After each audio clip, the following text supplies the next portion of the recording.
Então, boa noite a todos os nossos irmãos aí da Sociedade Espírita Luz da Boa Nova. Primeiramente, quero agradecer na pessoa do seu Ildebrando Bittencourt e Fabiana Bittencourt o convite que recebi para na noite de hoje, aqui de Pato Branco, está tendo esta oportunidade de estar fazendo esta live. Não os conheço pessoalmente, mas espero um dia, se Deus assim me permitir, conhecer a todos os trabalhadores desta casa, que tão bem a gente ouve sobre a dedicação de todos os trabalhadores. Então eu espero que dentro daquilo que eu preparei, eu consiga, claro, com o auxílio dos mentores espirituais, com a permissão de nosso Pai que é Deus e do Mestre Jesus, conseguir passar o que eu preparei. Então, inicialmente eu gostaria de convidar a todos os nossos irmãos, vamos elevar nossos pensamentos a Deus, a Jesus. Vamos agradecer por esse momento de paz, de luz, de harmonia.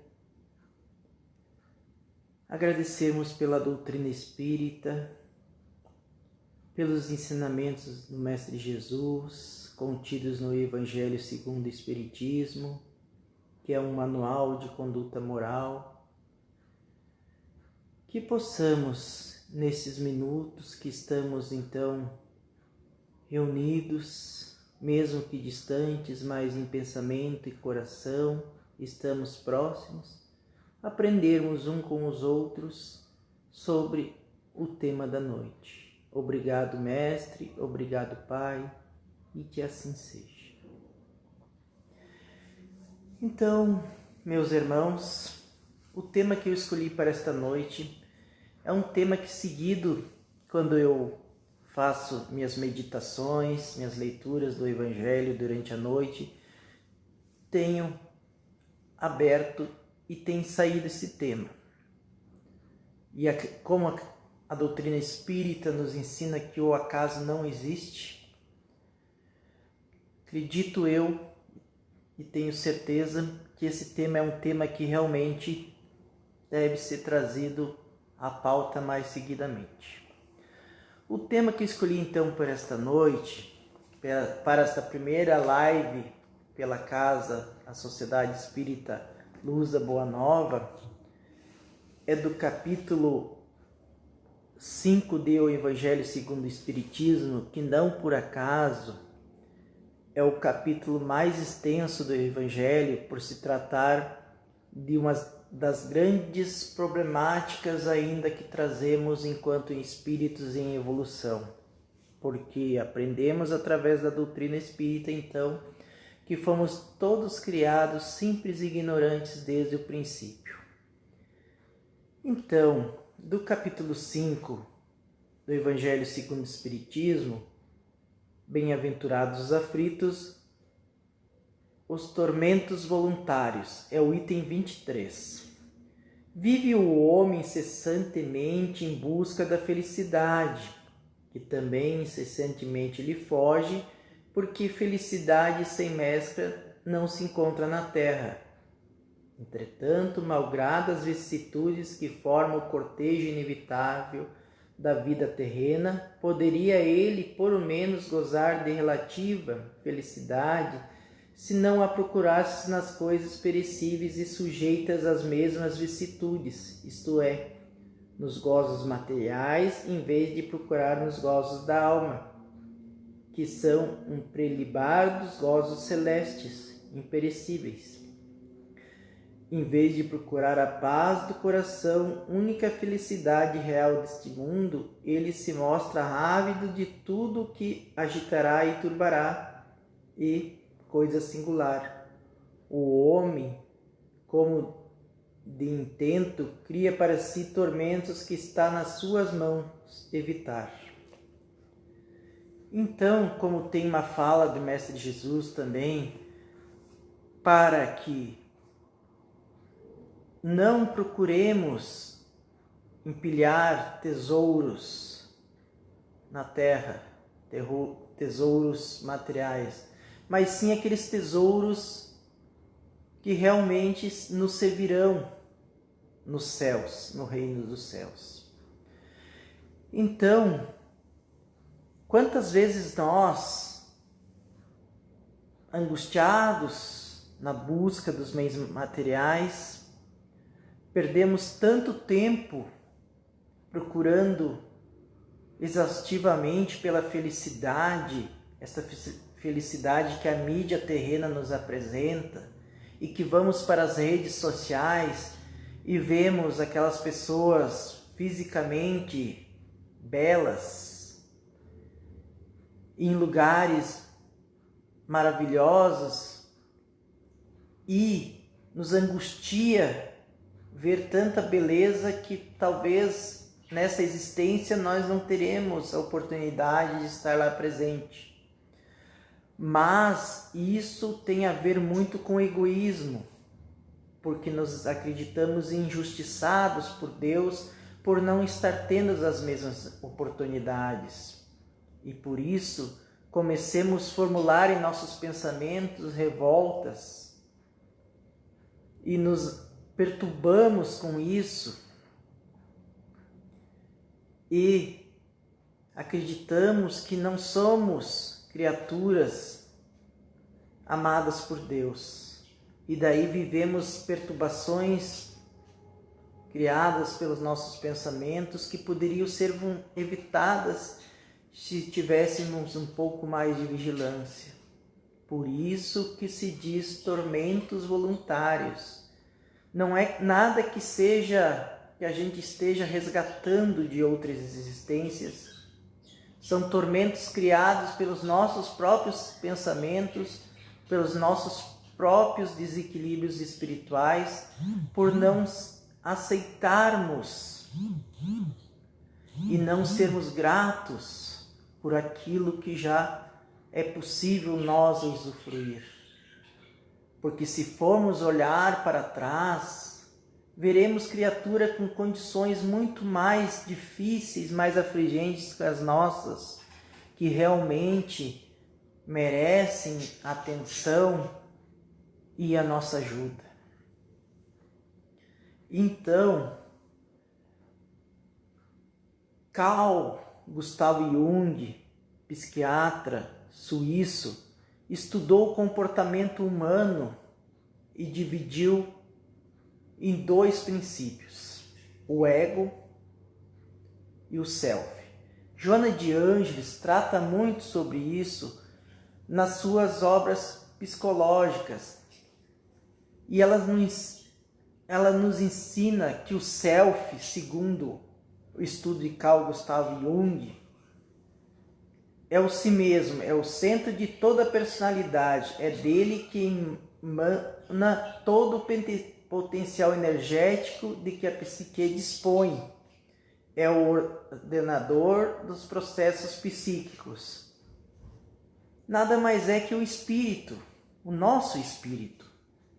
E então, como ainda somos espíritos muito primitivos, trazemos em nós sentimentos que fala também, logo mais nesse mesmo texto, do ciúme e da inveja. E um texto que peguei na internet, que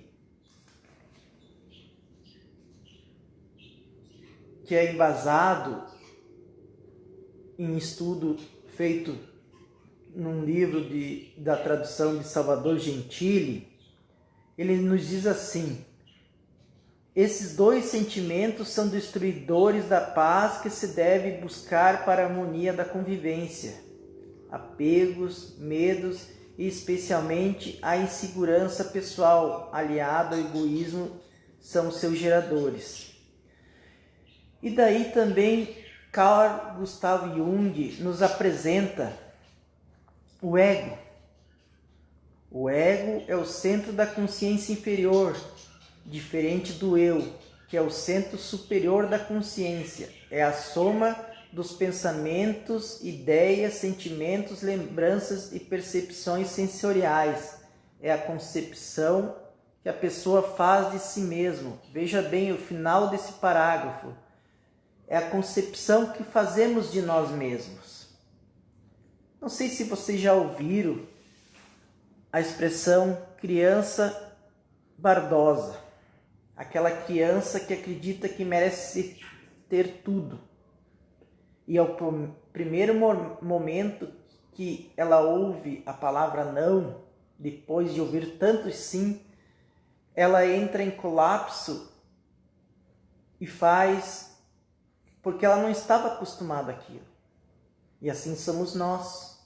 O nosso ego, essa máscara que a gente usa, que acredita ser a superior a tudo e a todos, ou como uma forma de defesa perante a sociedade, porque hoje, no mundo que a sociedade criou, nós criamos, parece que se você tiver alguma dificuldade para fazer alguma coisa, você é taxado como uma pessoa atrasada.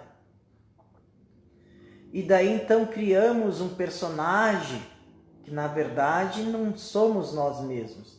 É um personagem que criamos para podermos ter um pouco mais de, entre aspas, falando, segurança. Mas daí saímos lá fora, no mundo, e vemos que por mais que batalhemos e trabalhemos, não conseguimos atingir as nossas metas. E daí deixamos que esses sentimentos de ciúme e de egoísmo tome conta de nossos corações e daí comecemos a demonstrar o que realmente somos. Ao mesmo tempo que estamos elogiando um colega pela promoção, na verdade nós estamos revoltados porque nós queríamos estar naquele cargo. Dentro das próprias famílias existem conflitos de ciúmes e inveja.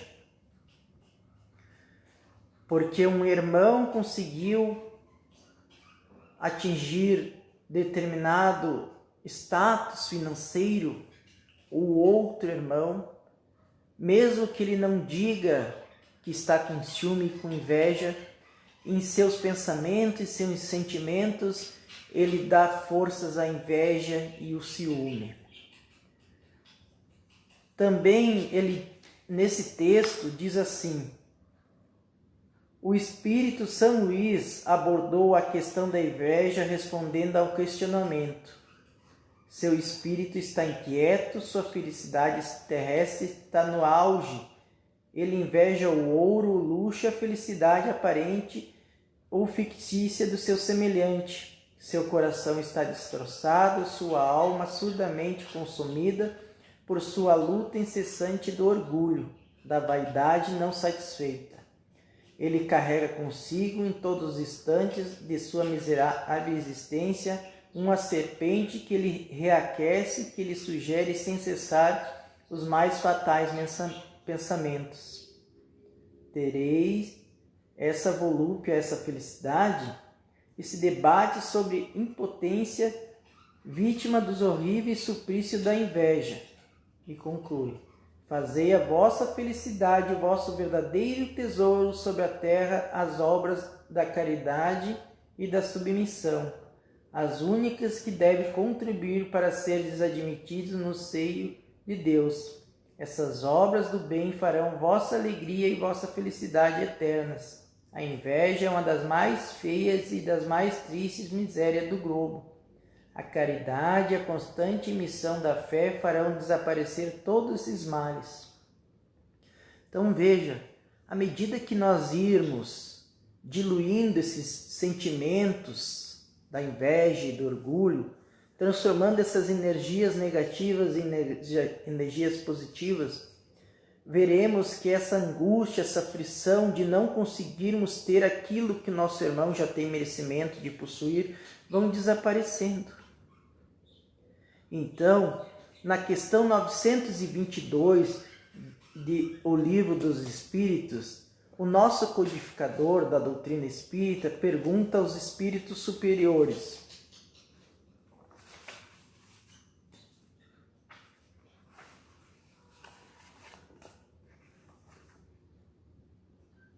a felicidade terrestre é relativa de cada um? O que basta para a felicidade de um constitui a desgraça de outro? Haverá, contudo, alguma soma de felicidade comum a todos os homens? E os espíritos superiores respondem: com relação à vida material, é a posse do necessário; com relação à vida moral, a consciência tranquila e a fé no futuro. Daí na questão 923, Allan Kardec volta a perguntar aos espíritos superiores: o que para um é supérfluo não representará para o outro necessário reciprocamente de acordo com as posições receptivas? Sim, conforme as vossas ideias materiais, os vossos preconceitos, a vossa ambição e as vossas ridículas extravagâncias. Aqui o futuro fará justiça quando compreenderdes a verdade. Não há dúvida que aquele que tinha 50.000 libras de renda, vendo-se reduzido a só ter 10.000, se considera muito desgraçado, por não mais poder fazer a mesma figura, conservar o que chama a sua posição, ter cavalos, lacaios, satisfazer todas as paixões e etc. Acredita que lhe falta necessário, mas francamente achas que seja digno de lástima, quando o seu lado muito há, morrendo de fome e frio, sem um abrigo onde repouse a cabeça. O homem criterioso, a fim de ser feliz, olha sempre para baixo e não para cima, a não ser para elevar a sua alma ao infinito. Então veja bem, a gente naquela angústia de ter sempre mais, acha que nada que temos é o bastante para satisfazer o nosso ego. Estamos sempre querendo mais, estragamos a nossa saúde. E daí entramos num vazio existencial que mesmo tendo tudo parece que não temos nada. E daí procuramos nos vícios. Daí um tormento leva ao outro, porque sabemos que os vícios acarretam complicações à saúde física e comprometimentos espirituais. Tormentos esses que poderíamos evitar se tivéssemos uma reflexão melhor do que estamos fazendo das oportunidades que a providência divina nos concede. Também tem o outro aspecto dos tormentos voluntários. Quando estamos estudando para um concurso público, um vestibular, antes mesmo de começarmos a atividade de ir prestar o concurso, já colocamos em nossa cabeça: será que não vou esquecer tudo que estudei na prova? Será que eu vou conseguir a vaga? Será que eu vou precisar tentar de novo? Então, vejam bem, construímos todos um mundo de tormentos em volta de nós que poderiam ser evitados se nós tivéssemos um pouco mais de sensatez, respeitássemos a nós mesmos como criaturas, espíritos em evolução que somos. Mas não, nós queremos sempre estar em evidência, alimentando este ego, esta aparência que criamos em detrimento do self. Ou, palavras mais traduzidas da doutrina, estamos mais preocupados em manter a aparência física, preocupados em manter o que conseguimos de material, no sentido de ostentar, do que cuidarmos de nossa saúde espiritual. E assim vamos acumulando mais e mais débitos. Um exemplo bem típico de tormento voluntário Divaldo Pereira Franco conta em uma de suas palestras que havia uma mulher que todo ano fazia aquele check-up da saúde física. E sempre que vinha os exames, ela dizia para o médico que o médico não tinha acertado os exames dela porque ela tinha certeza que ela tinha uma doença. Mas o médico dizia, mas veja aí, você está com os exames em mãos, você não tem nada. Não, mas esses exames não estão certos. E toda vez que ela ia lá fazer aqueles exames, ela contrariava que tinha algo de errado. Até que realmente um dia ela recebeu os exames dela, dizendo que ela estava com câncer. E daí ela disse para o médico bem assim, eu te falei que eu tinha alguma coisa e você dizia que eu não tinha. Então, Raul Teixeira fala em uma de suas mensagens que existem pessoas muito estranhas que elas não se contentam enquanto não existir algum problema na vida delas. Elas ficam procurando problemas e não se contentam enquanto que o tal do problema não surge em suas existências. Por isso, irmãos, sejamos mais gratos a Deus por o que temos, por o que é nos permitido usufruir no nosso dia a dia.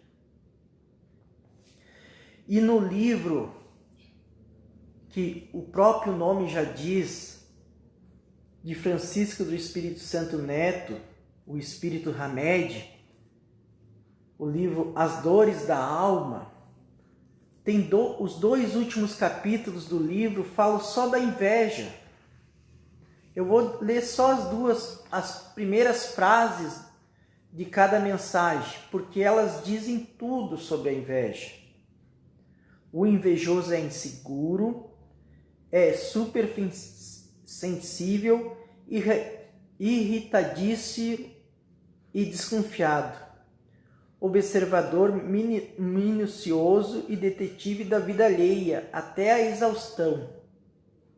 Sempre armado e alerta contra tudo e a todos. Pois bem, o invejoso, nesse ponto de vista do autor auxiliado pelo Espírito Hamed, ele fica cuidando constantemente da vida alheia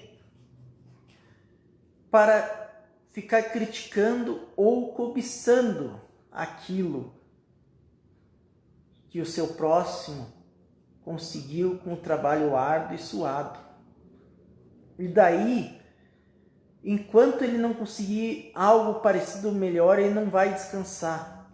Mesmo que ele coloque em risco a sua saúde física, crie problemas dentro da sua família, porque daí ele não vai mais ter tempo para a sua família, porque ele tem que trabalhar e trabalhar e trabalhar para conseguir aquilo que ele precisa. Hoje assistindo também uma palestra, porque a gente tem que ser humilde para admitir que a gente precisa procurar os materiais com outros palestrantes.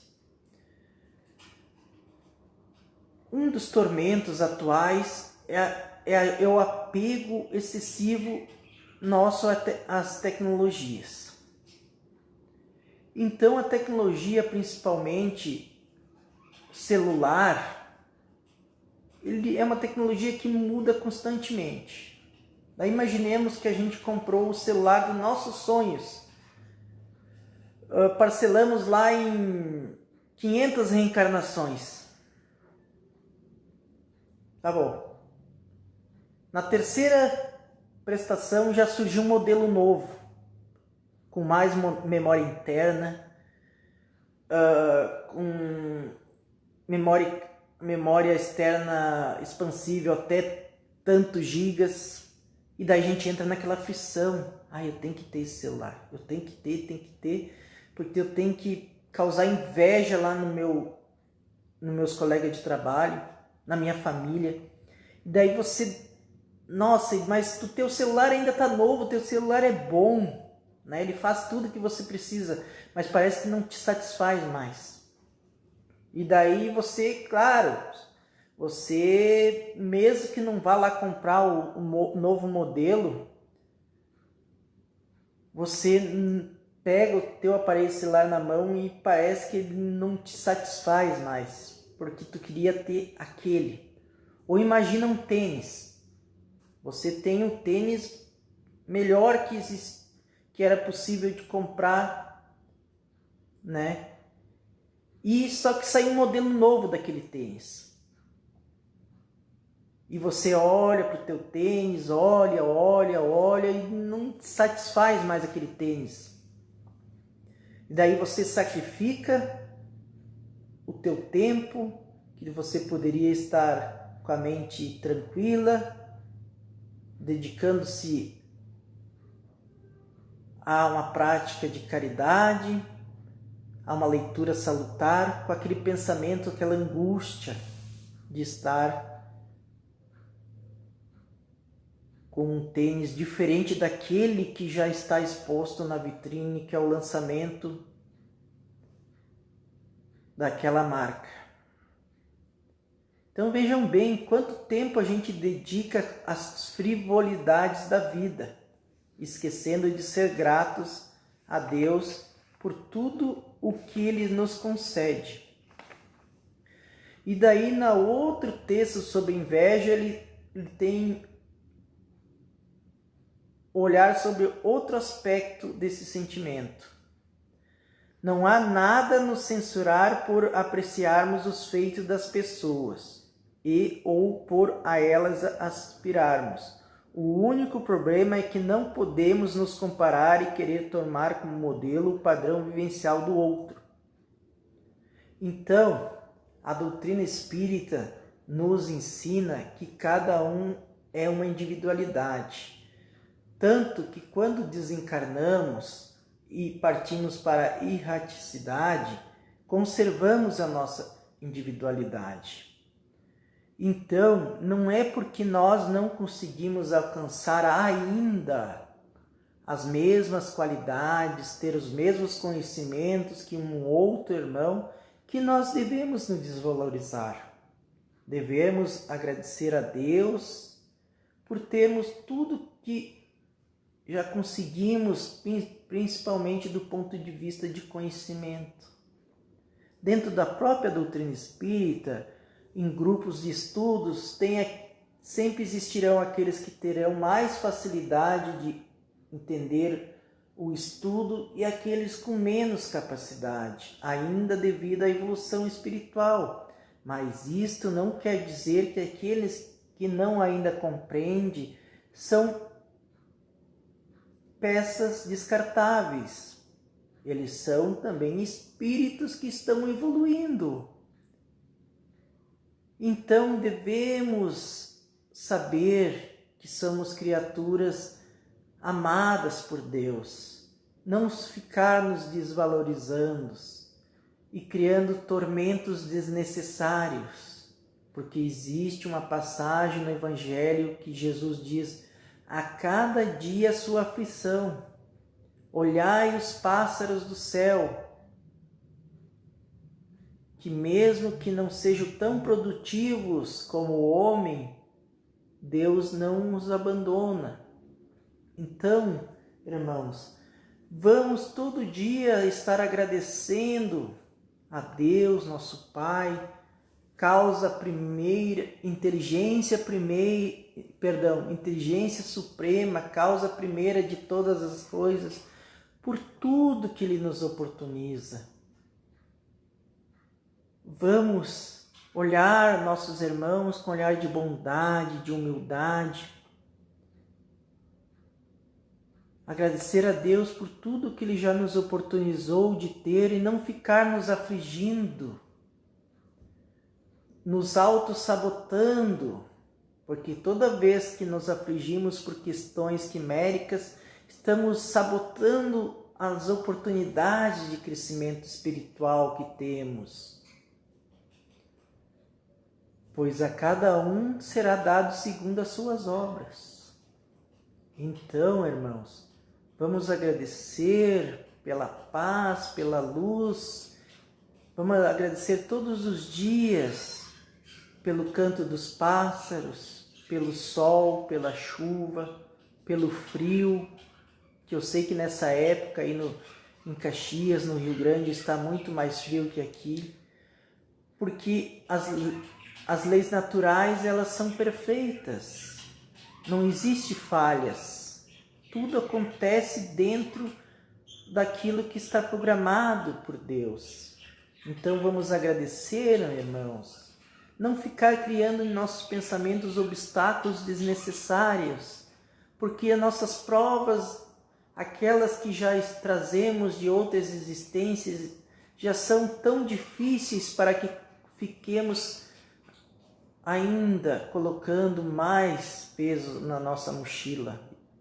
Então vamos pensar melhor, refletir, não vamos ficar com sentimentos negativos, porque isso só fará que nós fiquemos mais tempos estacionados, porque estamos em tempos de transição planetária, que só ficarão neste planeta aqueles irmãos que terão as características correspondentes à evolução do planeta, e os outros serão então conduzidos a reencarnar em planetas mais inferiores até o momento de serem merecedores de estar aqui novamente.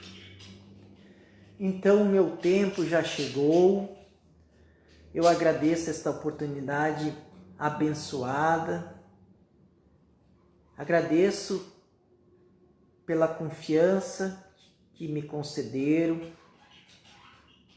que possamos nós sempre estar trilhando caminhos de paz, de luz, porque lembremos que somos os trabalhadores da última hora. Sejamos gratos por estarmos reencarnados como seguidores desta doutrina que nos consola e nos esclarece. Assim que a paz e a luz do Mestre Jesus esteja com todos vós e suas famílias. Obrigado e que assim seja. Então, neste momento, gostaria novamente de convidar a nossos irmãos a elevar os pensamentos a Deus, a Jesus. Vamos agradecer pela assistência espiritual dos benfeitores espirituais, pelo amor de nosso Pai que é Deus, por cada um de nós, seus filhos, ainda portadores de grandes imperfeições, pela luz e pelos ensinamentos que o Mestre Jesus nos trouxe e que estão constituídos no Evangelho segundo o Espiritismo, e que todos os dias também possamos ser gratos pela nossa família, nossos amigos e por aqueles irmãos que se dizem ser nossos inimigos, porque é por intermédio desses que percebemos o quanto ainda temos que evoluir para nos tornarmos criaturas melhores. Obrigado e que assim seja. Assim, novamente agradeço e que a paz e a luz do Mestre Jesus e o amor de nosso Pai que é Deus possa sempre estar junto de cada um dos nossos irmãos, em seus lares, seus locais de trabalho, lhes fortalecendo nos momentos de dificuldade e conduzindo-os na certeza que o nosso Pai e o Mestre nunca nos abandonam. Obrigado.